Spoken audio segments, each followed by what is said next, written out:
Bismillahirrahmanirrahim. Assalamualaikum warahmatullahi wabarakatuh. A'udzubillahi minasyaitonirrajim.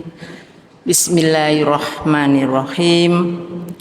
Ya ayyuhalladzina amanu kulu min thayyibati ma razaqnakum washkurullaha in kuntum iyyahu ta'budun. Yang saya muliakan, yang saya banggakan, jamaah sholat duhur yang dirahmati Allah. Luar biasa, hari ini bersamaan dengan wisuda dari mahasiswa Unisa, dan jamaah lakinya lebih banyak daripada jamaah perempuannya ini.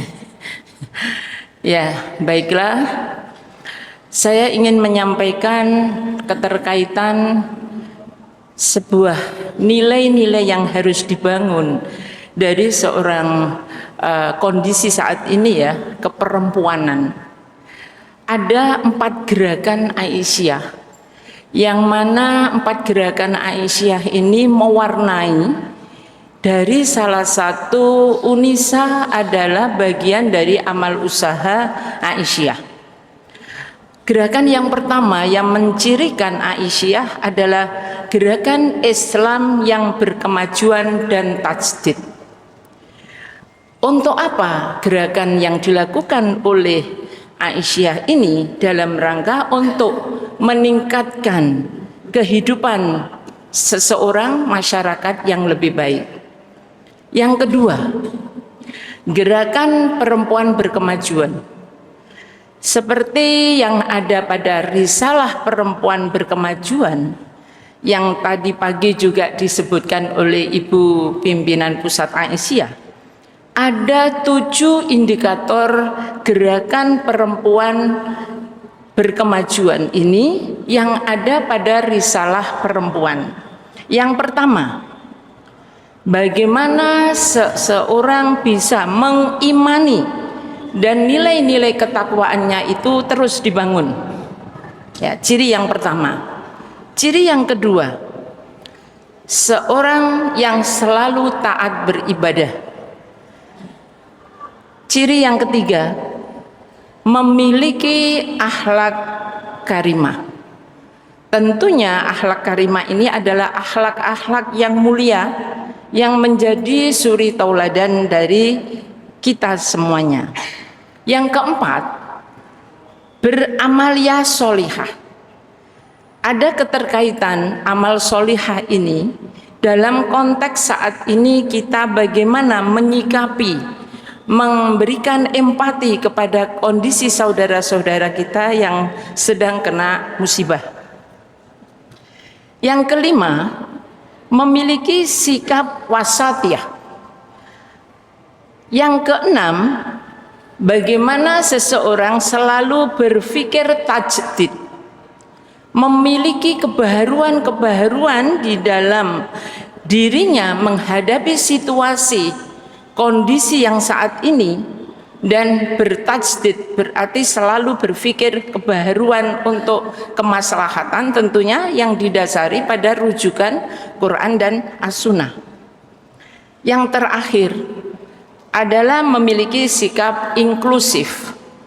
Sikap inklusif ini menunjukkan bahwa apa yang dimiliki oleh Unisa sudah melaksanakan nilai-nilai inklusif ini, termasuk bagaimana Unisa juga bisa menerima mahasiswa yang bukan hanya muslim tapi juga non-muslim. Sikap-sikap inklusif yang lain, bagaimana kepedulian Unisa juga sudah mulai menerima mahasiswa difabel, ya. Nah, saya ingin menyampaikan sedikit bahwa di dalam Al-Quran surat Al-Baqarah ayat 222, bahwa di akhir ayat itu, ya, dinyatakan ada innallaha yuhibbul tawwabina wa yuhibbul mutatahhirin. Maksudnya di dalam akhir ayat ini menyatakan bahwa kita semua membayangkan kondisi kebencanaan saat ini dengan kondisi yang ada di diri seseorang, khususon pada perempuan.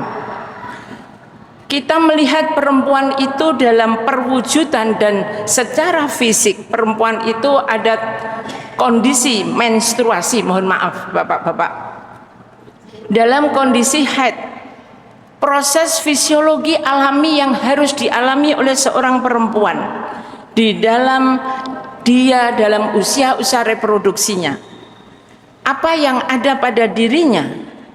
Bagaimana kita membayangkan saudara-saudara kita di dalam layanan yang dia harus terima di dalam penggunaan, maaf ya, misalkan dalam penggunaan pembalut, dia harus ganti, dia harus mencuci, ya, dia harus membersihkan alat-alat vital di dalam kebutuhan air yang bersih, air yang mengalir. Dan juga bagaimana kita melihat cara-cara yang harus dilakukan, misalkan dalam pembersihannya bebas dari bakteri, ya. Bagaimana kita melihat situasi yang ada di saat banjir hari ini? Tentunya ini hal yang sangat dibutuhkan bagi mereka. Oleh karenanya bagaimana kita bisa memberikan dukungan, ya, dengan pemenuhan. Tentunya mereka harus dalam konteks melakukan pendekatan-pendekatan yang adaptif dan tentunya dalam pendekatan-pendekatan kesederhanaan, memanfaatkan air, bagaimana mengenal kebersihan diri, bagaimana dalam situasi darurat, bagaimana prinsip-prinsip yang harus dia lakukan.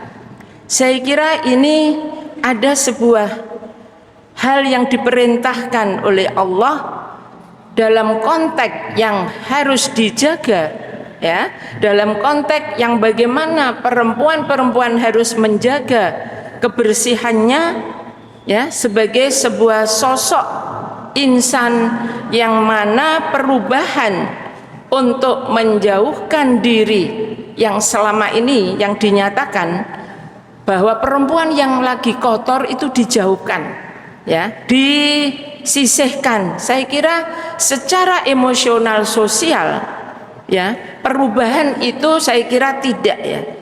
Tetapi tentunya yang diharapkan adalah bagaimana larangan-larangan Allah pada saat perempuan yang sedang haid, ya, benar-benar dia suci. Dan Allah menekankan kebersihan untuk mereka, bahwa di dalam kebersihan menjaga kesehatan reproduksi, kemudian bagaimana kesadaran secara spiritualitas, bagaimana dia bisa memuliakan masyarakat yang ada di sana terhadap perempuan-perempuan dengan kondisi-kondisi secara biologis alami. Nah, pada kesempatan ini saya kira bagaimana peran-peran kita untuk tetap mendorong perempuan dihargai dan tetap perempuan itu maju. Ini saya kira ada hal-hal yang terkait dengan kondisi yang perlu dilakukan bagi seorang perempuan dengan kondisi yang ada dalam situasi kebencanaan ini. Nah, kita melihat juga bahwa selain menjaga kebersihan, mendukung terhadap kesehatan reproduksi, saya kira ada hal yang sangat penting juga. Kita punya tanggung jawab bagaimana tumbuh kembangnya anaknya, bagaimana kondisi kebencanaan yang tentunya bagi masyarakat yang ada anak-anak yang kecil, yang mereka butuh untuk nutrisi yang cukup, makanan yang cukup, dan makanan yang paling bagus adalah ASI. Makanan yang paling bagus adalah air susu ibu. Di dalam air susu ibu tentunya menjadi amanah, namun kondisi ibu itu sendiri mengalami stres.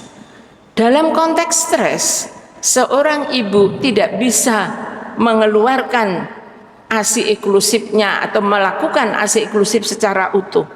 Nah, ini tentunya perlu pendampingan dari petugas relawan yang perlu relaksasi untuk mereka juga. Hal-hal yang mungkin tidak kita pikirkan, tetapi ini saya kira ada hal-hal yang perlu menjadi perhatian bagi kita bersama. Selain itu juga tentunya kita semua juga diharapkan di dalam mengantisipasinya, bagaimana menjaga kebersihan makanan dan seterusnya. Mulai dengan cuci tangannya, bagaimana menyiapkannya dan seterusnya. Jadi ada hal yang mendasar di dalam surat Al-Baqarah ayat 172. Ya, ada hal yang harus diperhatikan. Di situ ada pernyataan berilah makan atau makanlah makanan yang halal dan baik. Kata baik itu ada 3 hal yang harus diperhatikan. Yang pertama, baik itu dari segi kebersihannya. Yang kedua adalah perolehannya secara baik, dan tentunya makanan itu bermanfaat dari segi kebermanfaatannya. Oleh karena itu kita semuanya mengantisipasi kebutuhan fisik, ya, tidak hanya pada apa yang kita makan itu untuk tumbuh kembangnya si anak, untuk pertahanan jati diri kita, namun kita juga harus berpikir bahwa kebutuhan fisik nanti ada kaitannya dengan ketaatan kita, ibadah untuk menjaga kesucian jiwa dan kesehatan jasmani sebagai mendukung kualitas ibadah, sehingga seseorang kalau dirinya selalu bersyukur, dirinya bisa membuktikan ibadahnya baik, ditunjang dengan makanan yang baik untuk dirinya. Saya kira ini perwujudan rasa syukur tidak hanya pada ucapan, tetapi juga bagaimana ketaatan, ya, kemudian bagaimana dia menjadikan, ya, hal-hal yang tahu haram itu dijauhi, menggunakan nikmat sesuai dengan ketentuan Allah. Saya kira ketentuan Allah sudah jelas, dan kita ada anjuran bahwa bagaimana kita memberikan nilai-nilai landasan saat kita mengkonsumsi makanan secara nilai-nilai Islam itu. Kita harus tetap memperhatikan aspek-aspek integrasi, aspek spiritual, moral, dan nilai-nilai yang ada di dalam nilai kesehatan. Saya kira itu yang mudah-mudahan kultum siang hari ini bisa dimaknai dan bisa diterima dari kita semua. Mudah-mudahan Allah memberikan kebaikan untuk kita semua dan saudara-saudara kita yang saat ini sedang menunggu pertolongan dari Allah, dan pertolongan dari kita semua untuk mereka tetap bisa menikmati, mensyukuri, dan bisa hidup lebih layak dari saat ini. Kita berdoa terus untuk mereka, mudah-mudahan mereka segera bangkit dari musibah yang mereka terima. Demikian, terima kasih, mohon maaf bila ada hal-hal yang kurang pas. Assalamualaikum warahmatullahi wabarakatuh.